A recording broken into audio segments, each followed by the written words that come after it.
नमस्कार, मैं हूं Amod Srivastava. Amazing thought, amazing message, amazing information की दिशा में आज एक कदम और आगे।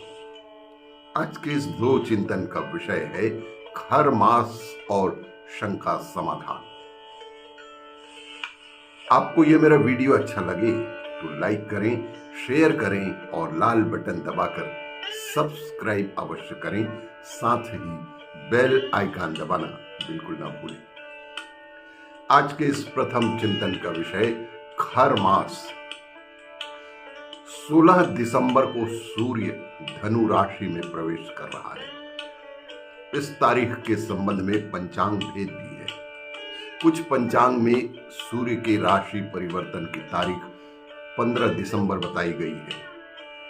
धनु संक्रांति के बाद मकर संक्रांति 14 जनवरी 2023 तक कोई भी मांगलिक कर्म नहीं किए जाने का विधान है। इस समय को खर मास कहा जाता है।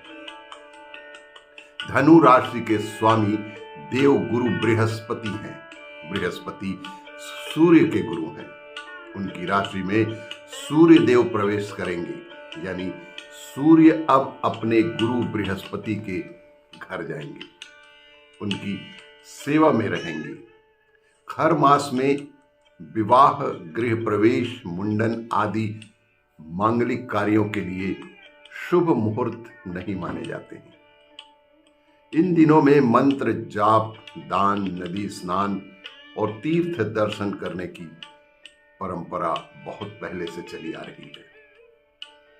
इस परंपरा की वजह से खर मास के दिनों में सभी पवित्र नदियों में स्नान के लिए काफी अधिक लोग पहुंचते हैं और साथ ही पौराणिक महत्व वाले मंदिरों में भक्तों की संख्या कुछ ज्यादा ही बढ़ जाती है।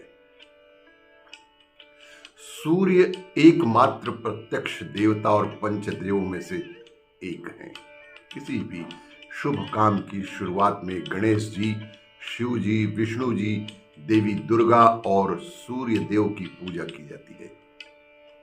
जब सूर्य अपने गुरु की सेवा में रहते हैं तो इस ग्रह की शक्ति कम हो जाती है। साथ ही सूर्य की वजह से गुरु ग्रह का बल भी कम होता है।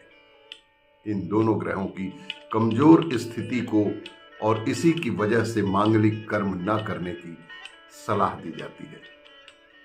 विवाह के समय सूर्य और गुरु ग्रह अच्छी स्थिति में होते हैं तो विवाह सफल होने की पूर्ण संभावनाएं और काफी अधिक रहती है।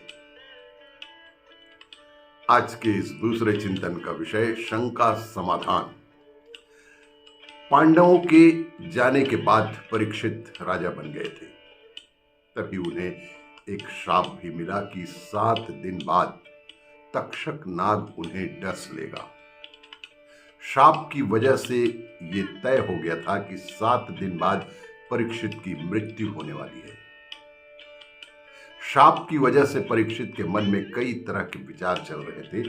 उन्होंने सोचा कि अंतिम 7 दिन शुकदेव जी से भागवत कथा सुननी चाहिए। वे पहुंच गए सुखदेव जी के पास। सुखदेव जी ने कथा सुनाना शुरू किया। जब श्री कृष्ण के जन्म का प्रसंग आने वाला था तब परीक्षित ने शुकदेव को रोककर बीच में ही पूछ लिया कि श्री कृष्ण गोपियों संग रास लीला करते हैं, मटकी फोड़ते हैं, कभी ज्ञान में ही कुछ पूछ लिया। श्री कृष्ण का ऐसा व्यक्तित्व क्यों है?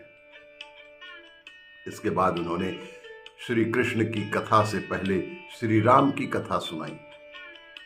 श्री राम और श्री कृष्ण दोनों ही भगवान विष्णु के अवतार हैं, लेकिन दोनों के स्वभाव एकदम अलग अलग हैं।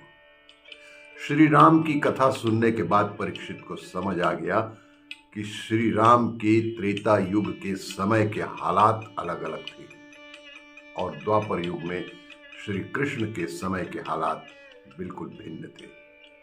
दोनों कालों में भगवान का स्वभाव उस समय की परिस्थितियों के हिसाब से थे। शुकदेव जी के कथा सुनाने के तरीके से शुकदेव जी की सभी शंकाएं दूर हो गई। राम कथा के बाद श्री कृष्ण की कथा सुनी। भागवत सुनने के बाद उन्हें जन्म मृत्यु के रहस्य समझ आ गए और मृत्यु का भय दूर हो गया।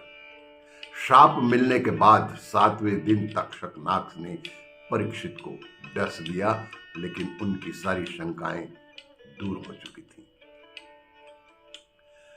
आपको यह मेरा वीडियो अच्छा लगे तो लाइक करें, शेयर करें और सब्सक्राइब अवश्य करें। धन्यवाद।